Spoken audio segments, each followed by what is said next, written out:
आओ सुनाऊं कहानी। लाइक शेयर सब्सक्राइब कमेंट करना ना भूलें।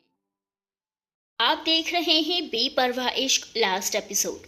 तो दोस्तों, आप सभी के साथ और कबीर कली और माँ सोनी की जोड़ी के साथ काफ़ी मज़ा आया। आप सभी को बेहद बड़े वाला शुक्रिया और प्यार। कहीं भूल चूक हुई हो तो उसके लिए माफ़ी दोस्तों। तो चलिए देखते हैं क्या से आप ये चल रहे हैं इधर, क्या धमाका माँ ने कर दिया उधर। एक संस्कारी बहू और एक संस्कारी पत्नी की तरह कबीर के सारे काम अब कली ही देख रही थी। माँ तो कब से अपनी जिम्मेदारियों से रिटायरमेंट लेने की चाहत रखती थी, और अब जब बहू घर में आ चुकी है तो फिर वो इन सब में देरी कैसे करती। नाश्ते के टेबल पर सबके साथ नाश्ता करते करते उन्होंने एक बम धमाका और कर डाला, जिसके लिए शायद अभी कबीर तैयार नहीं थे। अभी अभी तो बेचारे एक्सीडेंट से उभर कर ठीक हुए थे। तो भाई, अब आप लोगों ने शादी की अगली डेट के बारे में क्या सोचा है? पिछली बार तो कबीर के एक्सीडेंट की वजह से शादी को पोस्टपोन करना पड़ा था, लेकिन अब देर नहीं होनी चाहिए। माँ की इस बात पर कबीर को तो खांसी आने लगी थी। कली ने झट से आगे बढ़कर पानी का ग्लास उठाकर उनकी तरफ बढ़ाया और हड़बड़ी में उनकी पीठ सहलाने लगी, जिसे देखकर सूरी ने सीटी बजाते हुए उन्हें छेड़ना शुरू कर दिया और माँ की तरफ मुखातिब होकर कहने लगी, क्या माँ, आप भी अच्छे खासे रोमांस का कचरा करने पर तुली हैं। देखो तो दोनों लव बर्ड्स कितने प्यार से एक दूसरे को ख्याल रख रहे हैं। कुछ दिन तो उन्हें आज़ादी के इन मोमेंट्स को एंजॉय कर लेने दो, फिर बजवाती रहना शहनाई। लगता है कि आपको भाई की शादी की जल्दी नहीं है, बल्कि नई नवेली बहू से पैर दबाने का शौक चढ़ा है, जो इन दोनों को चैन से सांस भी नहीं लेने दे रही हो और फिर से सर पर सवार हो गई। जरा देखो तो इस लड़के की बदजुबानी। मैं इसे किस एंगल से बूढ़ी नजर आ रही हूँ जो अपनी बहू से पैर दबाने का शौक पालूंगी। मैं तो बस इन दोनों का प्यार देखकर ही इन दोनों को इस रिश्ते में बांधना चाहती हूँ। झूठ मूठ का आंसू बहाने का नाटक करते हुए माँ साड़ी के पल्लू से अपने आंख पोंछते हुए कहने लगी। अब तो उनकी ओवर एक्टिंग देखकर कबीर का वहां बैठना और भी मुश्किल होने लगा था। ऊपर से कली की हरकत देखकर कबीर उसके हाथों को पकड़कर बोले, अब क्या गला दबाकर ही मानोगी? हो गया बस, थम चुकी है खांसी। चुपचाप जाकर नाश्ता करो और मुझे मेरी हालत पर छोड़ दो। सब तुम्हारा ही फैलाया हुआ रायता है। कल तीनों ने मिलकर जो मेरी खिंचाई की है उतना काफ़ी है मेरे लिए। अब अगर आज का नाटक हो चुका हो तो मैं हॉस्पिटल जा रहा हूँ।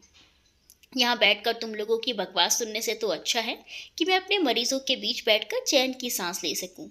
कबीर के डपट सुनकर कली का चेहरा एक बार फिर से मुरझा गया और माँ ने दोनों के बीच बचाव करते हुए कहा, देखो, तुम हमारे सामने हमारी बहू को इस तरह से डांट नहीं सकती।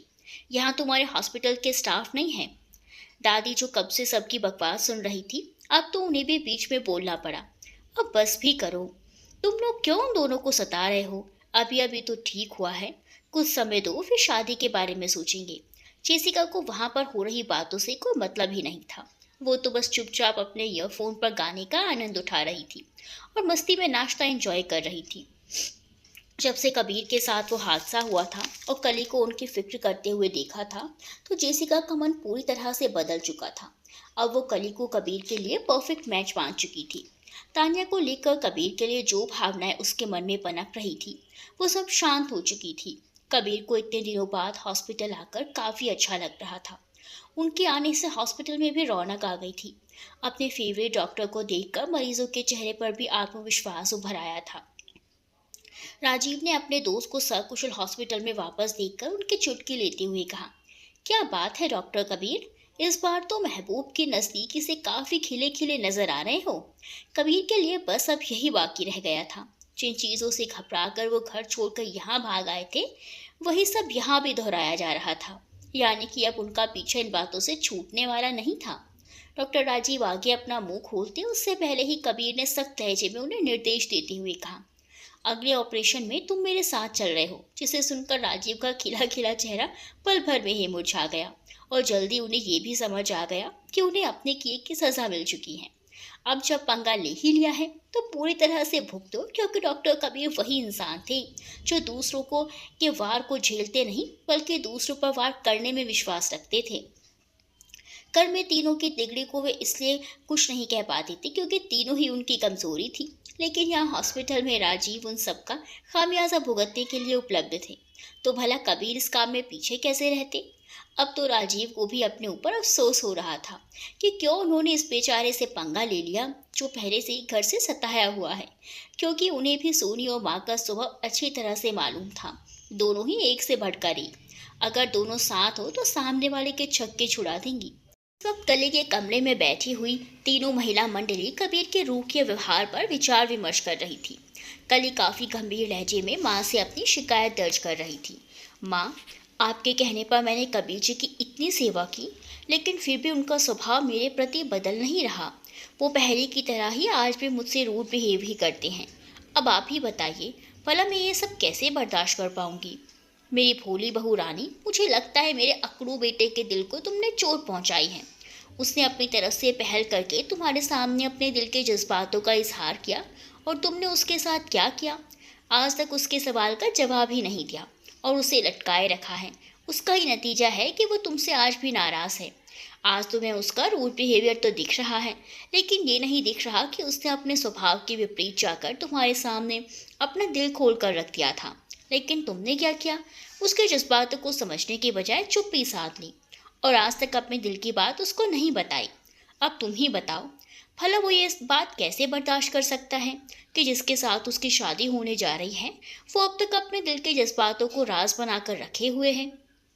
मेरी मानो, अगर उसकी शिकायत दूर करनी है और उसे अपनी तरफ झुकाना है तो उसके सवालों के जवाब दो। उसके इजहार के बदले खुद के दिल की बातों को उसके सामने खुल कर रखो, जो तुम महसूस करती हो उसके लिए। और अगर तुम्हें इसमें हमारी मदद चाहिए तो बेशक हम इसके लिए तैयार हैं। क्यों कली, क्या कहती हो? अपने भाई भाभी की गृहस्थी बसाने में मेरा साथ दोगी? ऑफ कोर्स, इन नेक कामों में तो मैं माहिर हूँ। और फिर जब आपका साथ होगा तो सोने पर सुहागा हो जाएगा। मुझे तो अभी से ये मामला काफी इंटरेस्टिंग नजर आने लगा है। दोनों की बातों को सुनकर कली खुद कंफ्यूज थी। उसे समझ ही नहीं आ रहा था कि उन्हें ये सब कैसे पता। उसने सवाल या नजरों से दोनों की तरफ देखा। ऐसे मत देखो बहू रानी, हमें सब पता है। अब आगे जो करना है तुम्हें करना होगा। अब वो सोच रही थी कि मुझे सही राह दिखाई जा रही है या फिर बलि का बकरा बनाया जा रहा है, क्योंकि जिस खूंखार शेर के सामने उसे प्रस्तुत होना है वो तो पहले से ही उससे खार खाए बैठा है। अगर फिर से उसने इन लोगों के साथ मिलकर कुछ गड़बड़ी का प्रबंध कर दिया तो आगे भगवान भी शायद उसका कुछ नहीं भला कर पाएंगे। कली को उसी तरह कंफ्यूजन में छोड़कर माँ और सोनी दोनों अपने अपने कमरों में चली गई। लेकिन कली को सचमुच कबीर की नाराजगी दूर करनी थी। उसे अच्छा नहीं लग रहा था इस तरह बार बार हर बात पर कबीर का उसको झिड़कना। उसे वो बात भी याद आने लगी कि उसने आज तक सचमुच कबीर के इजहार का कोई जवाब नहीं दिया। कहीं सचमुच ऐसा तो नहीं कि उनके बेरुखी के कारण मेरा बेपरवाह इश्क ही हो, जो कुछ देर पहले माँ उसके दिमाग पर बैठा कर गई हैं। उधर अपने कमरे में माँ और सोनी मिलकर रात के प्रोग्राम की सेटिंग कर रही थी, जो उनके अनुसार काफी धमाकेदार होना चाहिए थी। कली के दिले इजहार का प्रबंध कुछ इस तरह से होना चाहिए कि कबीर उस पर लट्टू हो जाए। शाम तक कबीर घर वापस लौट आए थे। कबीर के कमरे से कली के सभी सामान गायब थे। इतने दिनों में कबीर को उसकी आदत सी पड़ चुकी थी। आदत से मजबूर कमरे में कदम रखते ही उन्होंने कली को आवाज दी कॉफी के लिए। लेकिन सुनसान कमरे में निगाह पड़ते ही कुछ पल के लिए उनके कदम दरवाजे पर ही ठिठक गए। फिर अपनी बात याद आ गई जब सुबह गुस्से में उन्होंने खुद ही कली को कमरे से निकल जाने का आदेश दिया था, और उनकी बात को मानकर उसने तनिक भी देर नहीं लगाई और खुद को उनकी गिरफ्त से आज़ाद कर लिया।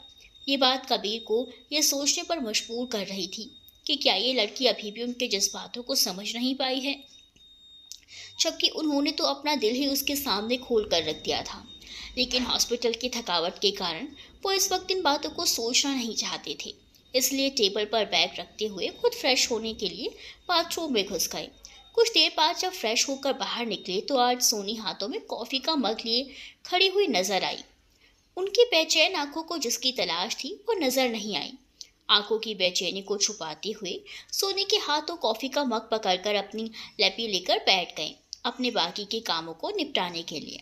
उनकी आंखों की बेचैनी को तो सोनी ने भी महसूस किया था, लेकिन उस वक्त वो उन्हें छेड़ना नहीं चाहती थी।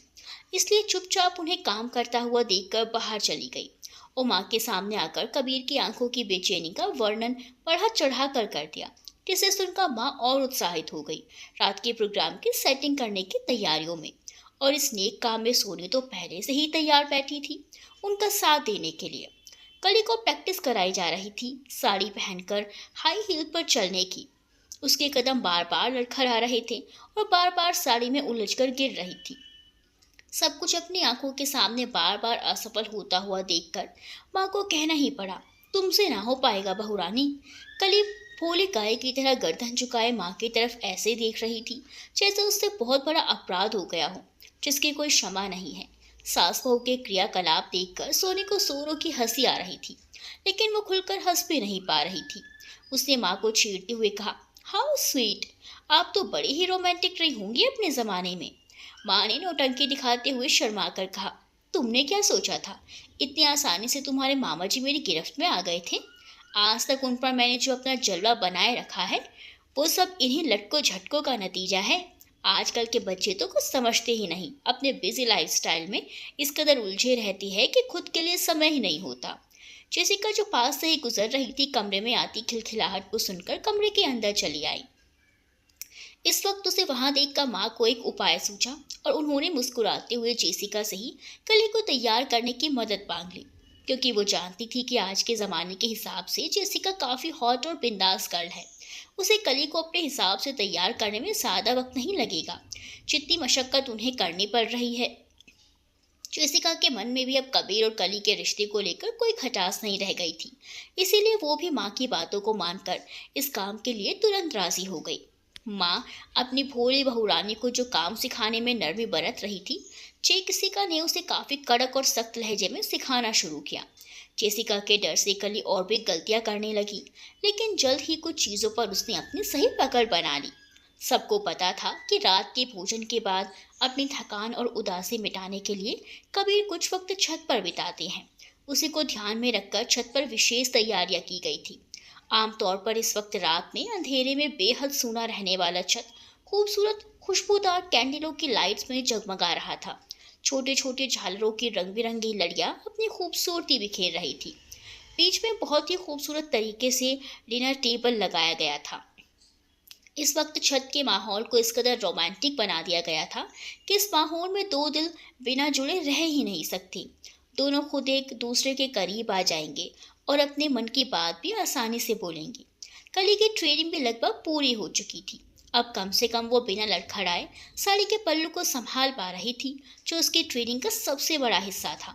उसके चेहरे पर चमक इस कदर बिखर गई थी जैसे उसने कितना बड़ा जंग जीत लिया हो। वो बार बार खुश होते हुए किसी छोटे बच्चे की तरह माँ के सामने चक्कर लगाती हुई उन्हें दिखा रही थी।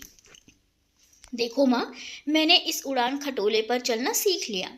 जेसिका चुपचाप कली को सब कुछ दिखाकर अपने कमरे में चली गई थी। आज ना जाने क्यों उनके बीच बचपना करते हुए जेसिका को भी काफ़ी अच्छा महसूस हो रहा था।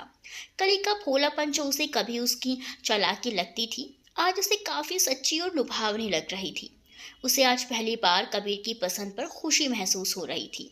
कली का स्वभाव था ही ऐसा, बेहद सरल और हर किसी को अपना बनाने का ख्वाहिशमंद। भला कबीर जैसे इंसान उसकी गिरफ्त में कैसे ना आते। उन्होंने तो तानिया को भी उसके स्वभाव के कारण ही पसंद किया था, जो कली से काफ़ी मेल खाता था। वो भी ऐसे ही साफ, सरल और खुश मिजाज लड़की थी, जो लोगों के दुख सुख में शामिल हुआ करती थी। उसकी यही बातें कबीर को उसके करीब ले आई थी। तानिया हॉस्पिटल में कबीर से जुड़ी हर एक बात को बड़ी ही बारीकी से जेसिका के साथ साझा करती थी। जेसिका उन दोनों के प्रेम की गवाह थी। उसे आज भी वो हर एक बात याद है जो तानिया उसके साथ खुलकर कहा करती थी। तानिया को जब कबीर से प्यार हुआ था, तब उन दिनों वो कितनी खुश रहा करती थी। उसके चेहरे की खुशी देखकर जेसिका का मन झूम उठता था। कली की तैयारी पूरी हो चुकी थी। अब बस सबको इंतजार था कबीर के छत पर जाने का। उसके बाद उनका प्रोग्राम शुरू होता, जिसकी इतनी तैयारी की गई थी।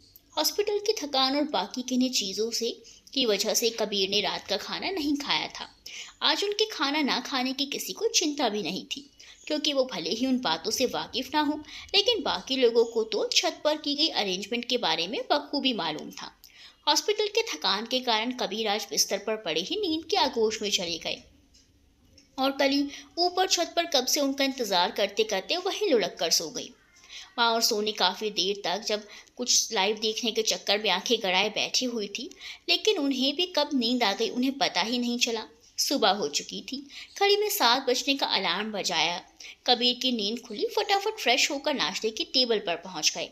लेकिन ये क्या, आज तो अपना ही घर कुछ अलग नजर आ रहा था। नाश्ते की टेबल खाली थी। कबीर ने इधर उधर नजर दौड़ाकर घर का जायजा लेने की कोशिश की कि घर के बाकी सदस्य कहाँ हैं और क्या कर रहे हैं। लेकिन आज तो घर की हालत ऐसी थी जैसे कर्फ्यू लगने पर शहर के सड़कों की हालत होती है। कबीर को तो कुछ समझ ही नहीं आ रहा था। आज संडे भी नहीं था, जिसकी छुट्टी परिवार वाले मना रहे थे। आज का माहौल इतना बदला बदला क्यों है? गिरती पड़ती नादानियां करती कली कहाँ है? हंसती खिलखिलाती माँ और सोने की जोड़ी क्या कर रही है? जेसिका जो हर वक्त मोबाइल में सर झुकाए नजर आ जाती थी, आज वो भी नजर नहीं आ रही थी। हाँ, दादी माँ मंदिर के बीच बैठी पूजा की तैयारियां कर रही थी। थक हार कर कबीर ने ही परिवार वालों को आवाज देकर बुलाने की कोशिश की, लेकिन सभी लोग नाश्ते की टेबल पर आने की बजाय दादी माँ की पूजा में शामिल होने के लिए मंदिर की तरफ बढ़ गए। कबीर को भी आज का माहौल काफी अजीब लग रहा था। पूजा खत्म होते ही उन्होंने कली से नाश्ते की फरमाइश की, तो माँ ने सख्त लहजे में कली को मना करते हुए कहा, कोई जरूरत नहीं है नाश्ता बनाने की, जिसे जल्दी हो वो नाश्ता खुद बना ले और खा ले। कबीर तो अपनी माँ के इस व्यवहार पर स्तब्ध रह गए। उन्हें अपनी जन्मदायित्री से ऐसे व्यवहार की उम्मीद नहीं थी, जो आज अपने बेटे को भूखा हॉस्पिटल भेजने के लिए तैयार बैठी थी।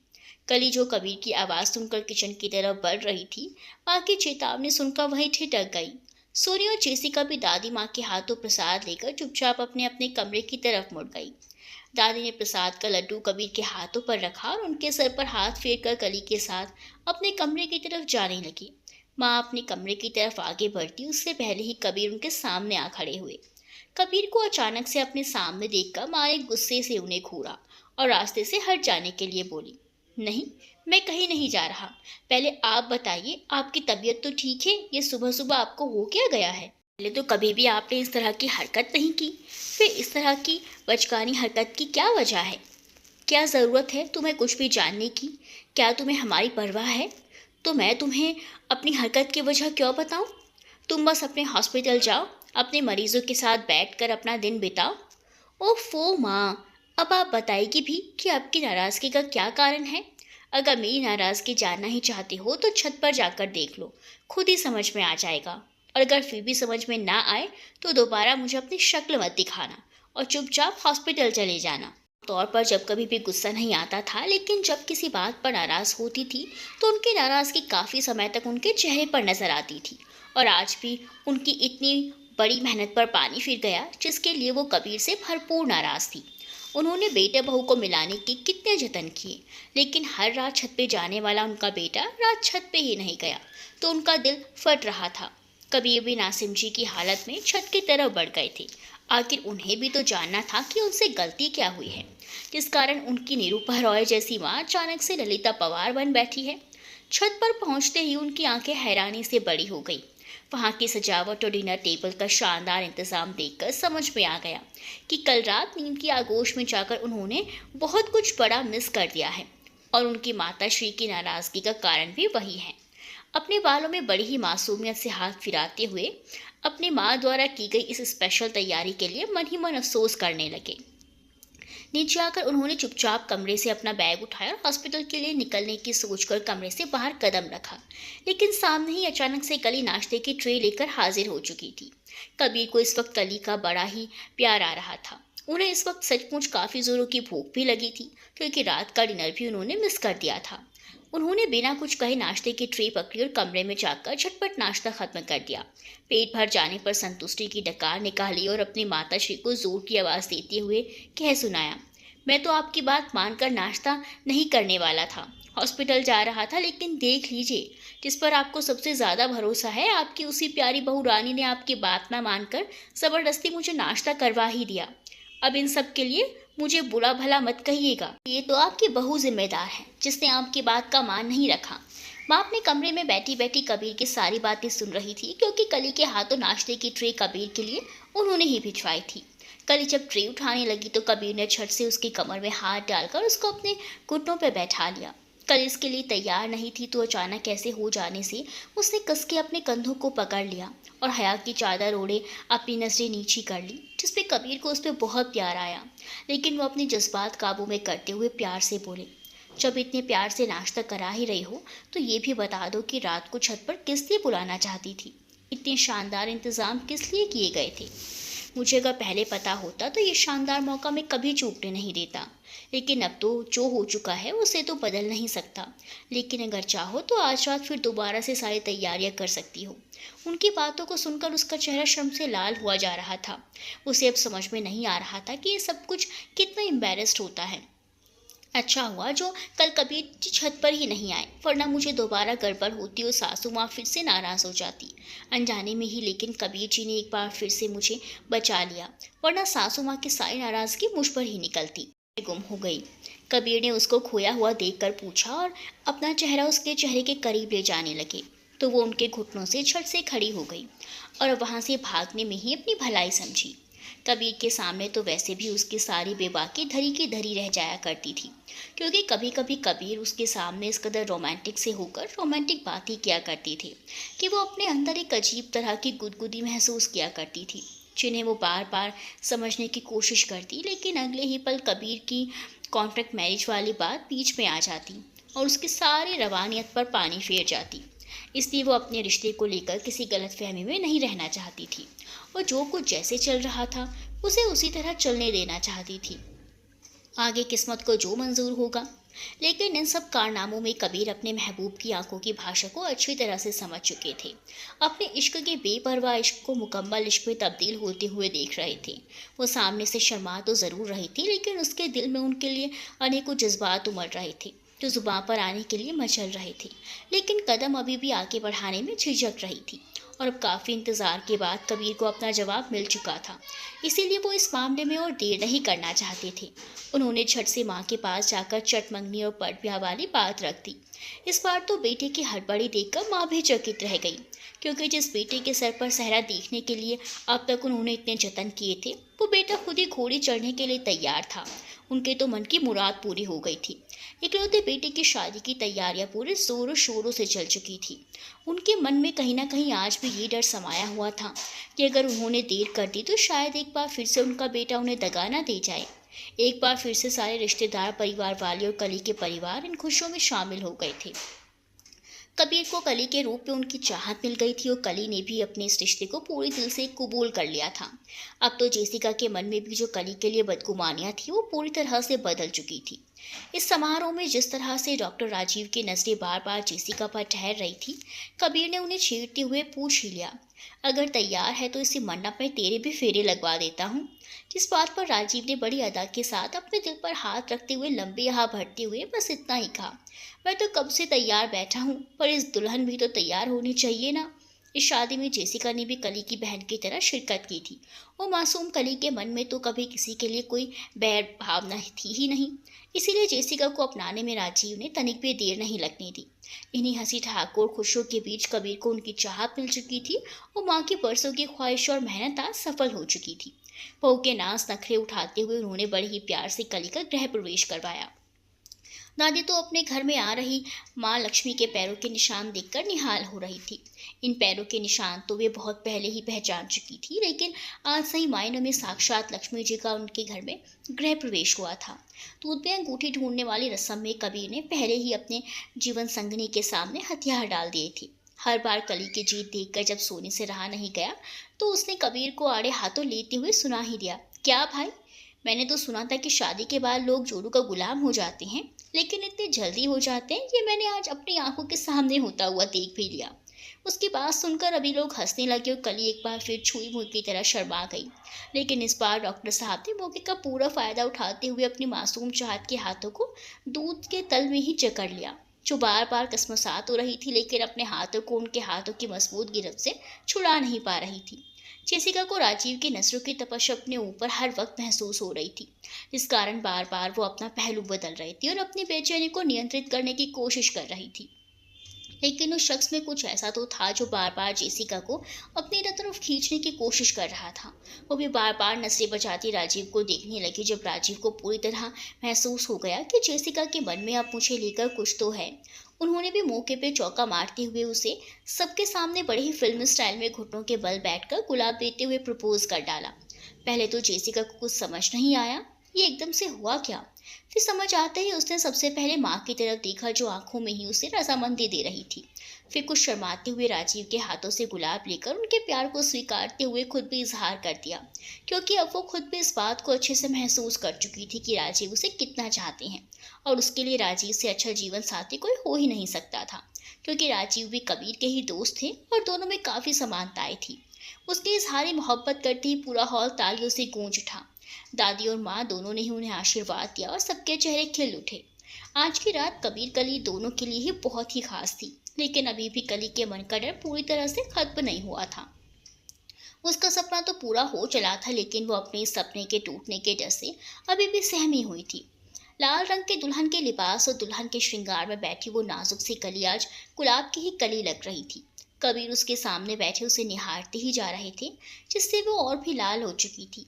काफी देर उसे प्यार से निहारने के बाद जब कबीर उसके नजदीक आए तो वो एकदम से घबरा उठी। उनकी नजदीकी उसको बार बार बेचैन कर रही थी, जिसे कबीर अच्छी तरह से समझ चुके थे। उन्होंने उसके हाथों को अपने हाथों में लेकर भरोसे का विश्वास दिलाते हुए उसकी आंखों में आंखें डालकर सिर्फ इतना कहा, इन आंखों में देखकर हमारे रिश्ते की सच्चाई को पढ़ सकती हो। हमारे रिश्ते को किसी भी कागज और कानून की जरूरत नहीं है। दिल पर हाथ रखकर सिर्फ इतना कहूंगा कि तुम जो यहाँ बस चुकी हो, यहाँ से निकलना तो अब मेरे बस की बात भी नहीं है। तुम मेरी वो धड़कन बन चुकी हो जिसके बिना मैं सांस भी नहीं ले सकता।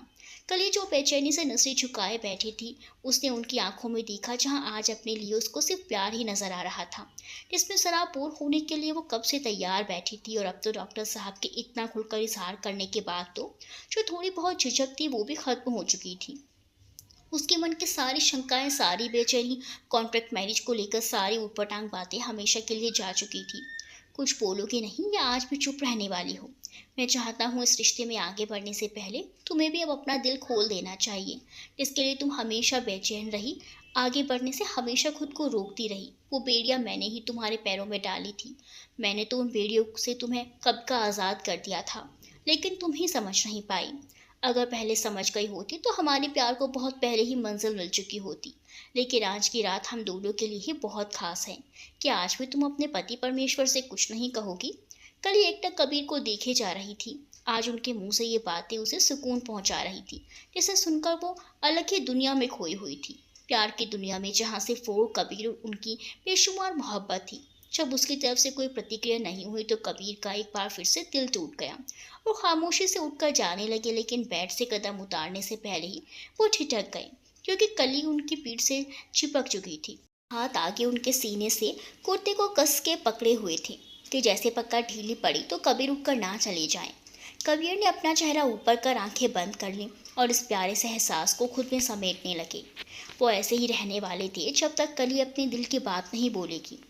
कली उनकी पीठ से चिपकी हुई आंखें बंद किए हुए अपनी बेकाबू धड़कनों को नियंत्रित करने की कोशिश में लगी थी, और अपने हाथों से कबीर की धड़कनों को भी साफ महसूस कर पा रही थी। इस वक्त दोनों की ही धड़कन बगावत पे उतारू थी।